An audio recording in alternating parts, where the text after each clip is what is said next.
to the larger community around them.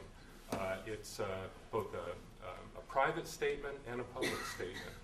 And I just, think back of my own experience. My wife and I made that commitment to each other 37 years ago now.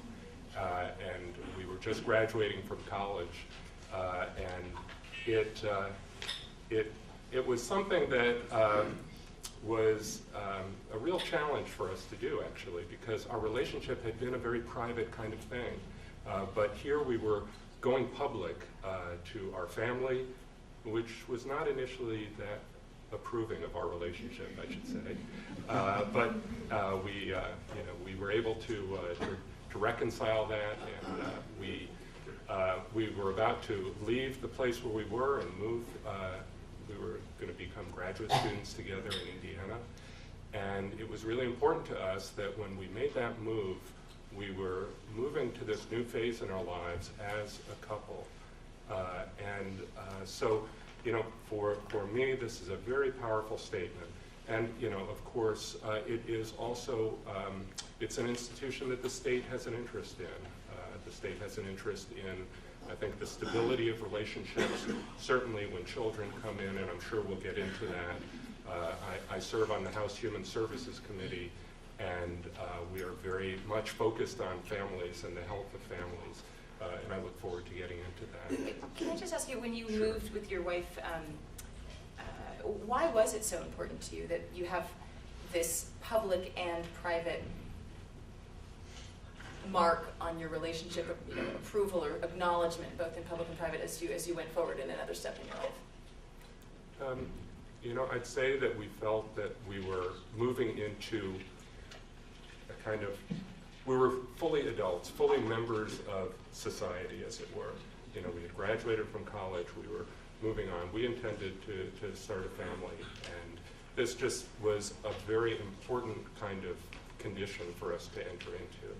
And you didn't specify the gender of people in your definition of marriage. Was that a change for you over your life? You said a relationship that two adults, consenting adults, enter into. I'm not sure when I first started thinking about the possibility of two people of the same gender in a marriage, but it just flowed very naturally from the way I saw marriage. Gina Frazzini. Sure. So I think I would define marriage very similarly to how Michael has defined it. I think marriage is one of the few times when people, publicly reveal their hearts and make a promise to another person to love and care for them, and ask their community, their family, and their friends to support them in that promise and hold them to that commitment. And I also make a very clear distinction between civil and religious marriage. And in this country, that distinction is often very blurry. But civil marriage is the system of legal rights and responsibilities that ensure that a couple who makes that lifelong commitment has the support and the opportunity to do so within a system that understands what it means to make a lifelong commitment. When someone says they're married, it automatically conjures everything from the ability to make medical decisions, the depth of feeling and emotion and care for another person. And that's just not true of some of these other sort of terms that I think we as a society have tried to come up with over the years. In Oregon, it's called domestic partnership, and there's not even a verb to describe. You're not married, are you domesticated? Some would say yes. Say that about marriage, too. And I think that it's important to be clear that in talking about the effort to ensure that loving and committed same-sex couples can join in marriage, we're talking about joining in civil marriage, and we're not talking about overstepping the bounds of religious freedom.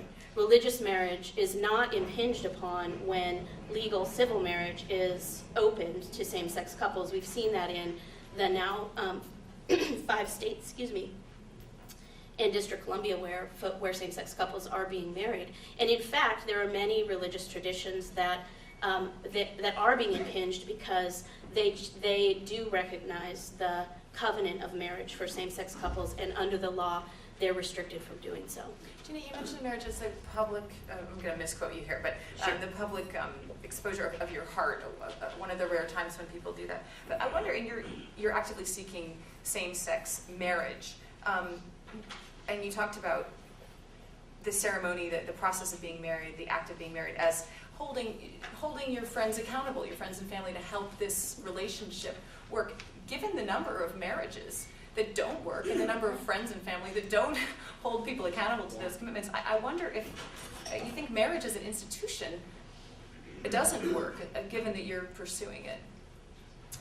I think that there are all sorts of problems with marriage. I don't think that the desire of loving and committed same-sex couples to join in civil marriage is one of those problems. And I believe that because where I'm coming from is that this is it's a basic human right. It's a civil institution, and there is no, from my perspective, there's no credible argument that says that one group of people should be treated differently from another, and that's the basic promise of our Constitution. Thanks. Maggie Gallagher? I could respond to that, but I'm going to resist that and assume we'll have chances to discuss why we It is disagree. a short hour, so, I mean, Okay, so then just but- briefly, I would say that I too believe in marriage equality, but I do not think that same-sex unions are marriages.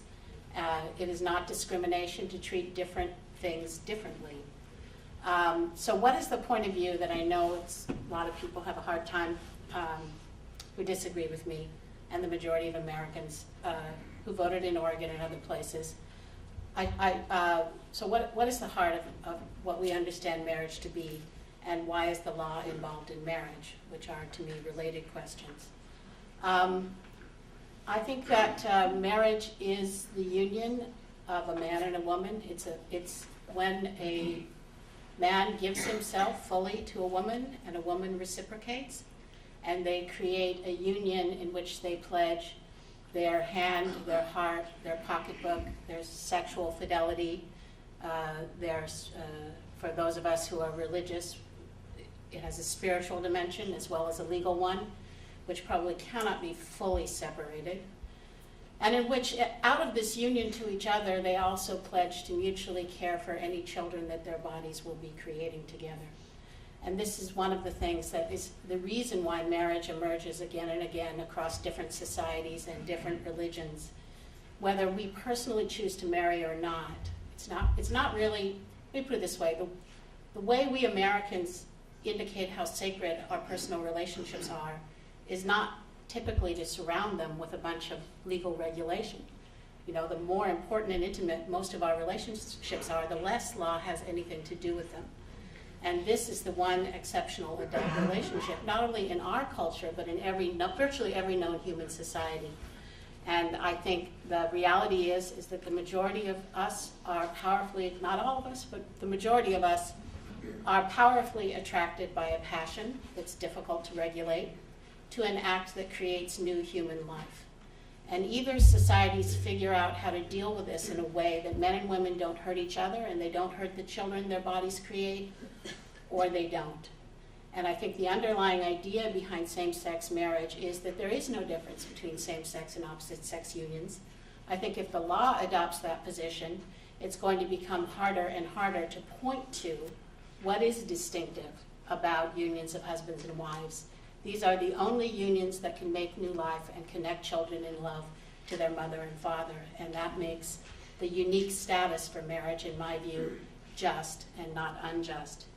I only want to add one other thing, which is the reason I'm flying across the country. Not only am I delighted to be here, is that I am a native Oregonian. Emily, your biography gives me hope. I was born and raised here, graduate of Lake Ridge High School, class of '78. Several of my family members still live here, so I'm particularly delighted to be participating in this debate. For me, it's coming home. You mentioned that the big distinction for you between a marriage between a man and a woman and same-sex marriage is that a male-female union is the only one that can make new life. So how central to your